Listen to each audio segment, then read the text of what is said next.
that's another question that I have. Like, I've heard it a lot from you about parent engagement. How long is the parent supposed to be engaged? Like, is there a point? Well, is there a point where a child can sit down independently and do like the homework by themselves? Because I know for me, I mean, and other people may be like, tag, but for me, my grandmother sat down there with me until I was 12 because I wasn't ready to do it on my own. Like, she sat down there with me every night up until, okay, so maybe 12 is like the 6th grade, so maybe when I had like projects, she sat down there with me. But definitely the 5th grade, sitting down there with me, helping me write the story. I don't know. I had to use the vocabulary words in the story. I don't know what to do. She's sitting there and she's helping me with it. But at the same token, I can hear from parents who have children who are in the 2nd grade, like, oh, this homework is not for her, it's just for me. And why wouldn't you think you're supposed to help your 7-year-old with their homework? Like, you help them with everything else. So when does the parent no longer have to be engaged, or when they no longer have to sit down every night and help the student? I don't think it's about sitting down and helping them. I think it's just about being aware and knowing what's happening. Because if another parent tells me, well, why didn't you tell me that my kid was failing? We send progress reports. Right. You have access to all the grades online. And then parents will usually say, especially in high school, I'm done. They're grown. Like, your child is 16. And by you saying that they're done, you're going to come crying to me in June about why your child may not graduate on time, when I've been trying to engage you since they were in 9th grade or since they were in 10th grade. And so when it comes to sitting down and helping them with their homework, I mean, I think that's something that, I mean, if a parent has time, sometimes people are working 3 jobs and they may not have the time to sit down, but still know what's going on. Have a conversation with your child. Ask your child, what are you learning in school? Show me something. Show me what you've done in school today. Teach me something if you need help, because sometimes teachers should also try to find ways to have the student engage with their parent or their family. I'm not going to always say parent, because sometimes people don't have parents. Exactly. And so I don't think it should ever stop as far as being engaged. But when it comes to sitting there and helping somebody with homework, I mean, if I had a kid and they were doing calculus, I'm like, wait, you on your own with that. Like, I cannot assist you with that. But they should always know what's happening in their child's life when it comes to school. So email teachers. Actually come to parent-teacher conferences. When I taught 12th grade, I think one day I saw like 4 to 7 parents. But when I taught 9th grade, I had a line of 50 because they really wanted to know. But as kids get older, the parents feel like it's not their responsibility. And that's when we get into a situation that we're just trying to push them out.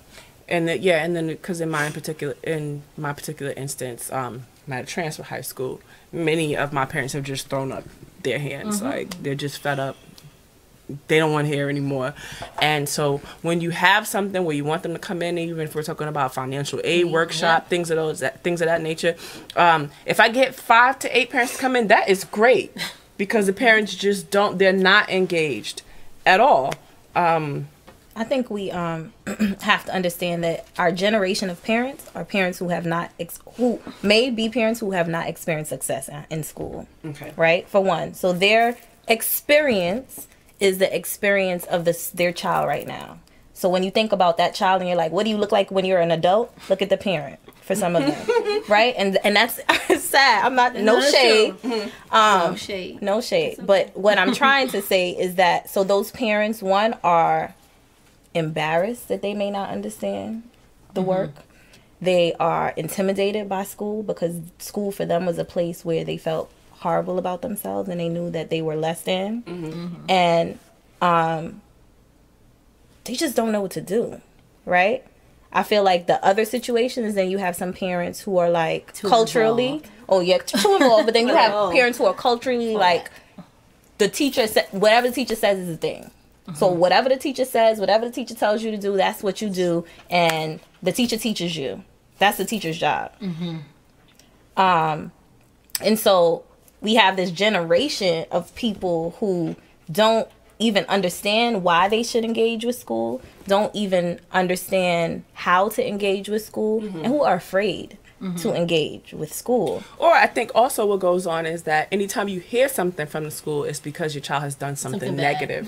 Right, exactly. So now anytime, right, and so you're put off by the school. I don't want to engage with this place because anytime I get a call from a teacher or a principal, it's because my child is misbehaving, they're not acting right, they got in a fight, whatever the case may be. But it's never anything positive. So I don't know, maybe if teachers or the principal reached out, you know, made that initial contact for positive reasons, then parents would be more inclined to engage with the school and that sort of thing. Yeah. Because I think for certain schools, it depends on the school. It is possible because when we were looking at schools for my son to go to when he was in junior high school, we were like, you know, I was like, I need him to go so he could continue with, you know, the path that he's gone. And I researched and researched and researched, and then I found this school, and I was like looking it up, and I was like, I really never heard of this school. When he applied to an elementary school, none of the teachers knew about this school. And when I told my husband about it, he was like, he's never heard of this school. So I sent him, I was like, get an application because he has to apply to the school. And the school was East New York Family Academy. So I sent him, and then he called me and he's like, are you sure this is the right school? And I was like, yeah. He's like, but these kids are crazy. They're running around the halls. They're cursing at teachers. And I'm like, are you at the right school? And then I told him where it was. And the school was exactly across the street, like literally across the street. And he went to that school, and it was a total different environment. Now, the school, when he applied to the school, they said that they only accept 50 kids per grade, and that's it, no more. And when he applied to school, he had to take a test and everything, and I had to write an essay to get him into the school, but how I was going to be involved in his education, how to help him so he could get, you know, accepted. And once he got accepted, we'll never forget that he was the assistant principal at the time. We had his cell phone number. We had like anything that was any problem, I just call him. He would call us back. Any issues, he would like, you know what happened today? If he was possibly late to school, the school would call, why was he late? What's going on at home? It was very, you know, one-on-one. It was just like a total different environment. This was like, wow, and this is a public school? Like, does anybody know about this school? Like, is this, you know, like a secret court? And he stayed through that school through high school, and I went to every single parent-teacher conference, and the thing is that a lot of the teachers that he had from 6th grade to 8th grade, he had those same teachers. So it was a good, you know, relationship that we had, and we were always, you know, in constant talks of what's going on, where could he fall behind. And the teachers would call if there was a problem, like, you know, your son did this today, or he didn't do good on this test, how can we help him? And invite parents to come to workshops and everything to know what's going on. So I think it is possible, but it falls on, I don't know, where does, you know, the responsibility lie? Like, who, you know, does this? It has to be part of the school's vision to engage the parents, because if it's not part of the vision of the school, then it's not going to happen. And you have to make parents feel welcome, and you have to make parents feel like they are a part of their child's education. But from my experience, sometimes parents abuse that. And household. And so they just show up, and it's like, wait, make an appointment. I had I have my whole cat. Like, I'm willing to meet with you, but make an appointment. Don't just show up and expect me to drop everything that I have to do just to meet with you. Even though we do value you, but they think that it's just, and sometimes it's just that one parent, and it's just their child, and that's the only person they need to focus on, which is totally fine. But just understand how the school operates and work with the school. Don't criticize the school for having a uniform policy.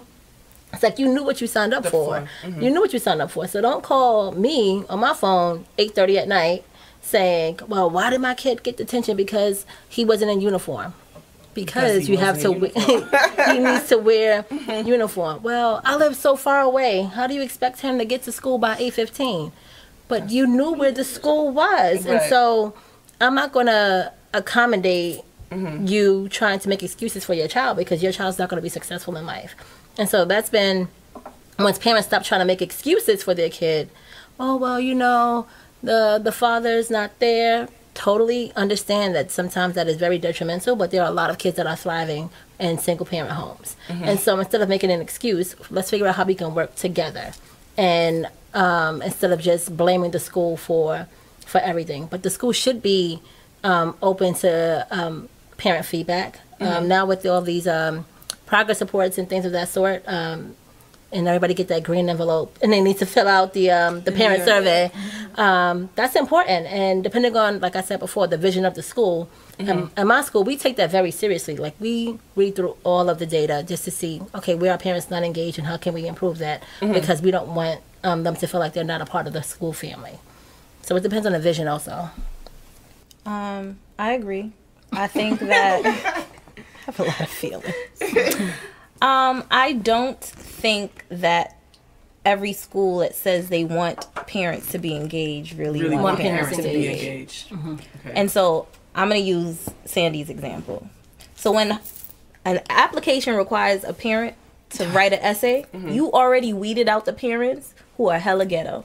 Because chances are they're not writing that essay. Then you created the perfect environment for parents who are engaged. But what about the parent that can't? What about the parent that's not educated? Well, this is what I was getting ready to say. They want the best for their child, but because they weren't afforded that opportunity, but they are really involved. They want their child to succeed. They want them to be better than they are. But if they can't write their essay, their child's not going to have a good chance of But this is what I was going to say, and I've never gone to this school, but what I would envision in that instance is that you just want to make sure that the parent is involved, that the parent wants to be committed to their child's education. Yeah, if the parent, isn't educated, they don't have to be. This is just me, how I would think. The parent doesn't have to write a well-written essay. I'm not looking for that. I'm just looking to see that you are committed to your child's education. That's what it would be about for me. You could speak Chinese, and if you could write a few whatever, I just want to see that you're going to write something down, because that to me means that you're making a commitment to your child's education and that you're on board. And if I need to get in contact with you, I'm going to be able to get in contact. I don't know. I didn't go to the school, but that's what it would seem like to me. Yeah, that's a little. I feel like that's a bit much, because I've encountered parents where the student had to translate everything I said to the parent because English was not their first language. So now they're excluded from receiving a good education because they're not citizens of the United States, which isn't really fair. But I mean, I get why they want to do it, but maybe like an interview or something else instead of like a writing sample in some cases. Regardless of the school, I think that it's important that if you really want to engage all your parents, as with anything, you have to teach them. And so until schools, and I'm going to be really ideal in this situation because this is probably not going to happen. And I know that we all may have feelings about like some of the charter schools that exist. And I have a lot of feelings, But one thing I will say, there are pockets of schools that are like, oh, I need to, this is a holistic experience for the student. And so I need to engage and create opportunities for the parents to learn as well. And so what I'm saying is that if what we really want is for our students to thrive, then you have to think about how do you help the parent to be a better parent. And it doesn't mean that you're the expert and the parent isn't, because we have to value the expertise that the parent brings to us based on their child. But maybe they don't know how to ask the questions that you should ask your child to make sure that they are telling you what's happening in school. Or maybe they don't know what they can do in school until somebody teaches them. I mean, in my job, one of the things in coaching I always say to the teachers is just that, how did you learn that?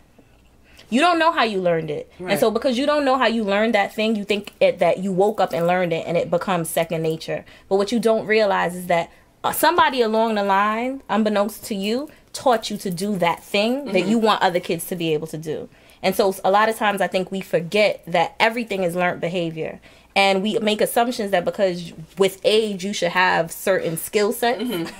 But the reality is that we don't have parents or people who have those skill sets. And so you have to teach them. Do you have the time and resource to teach them? Yes or no, but you have to own that.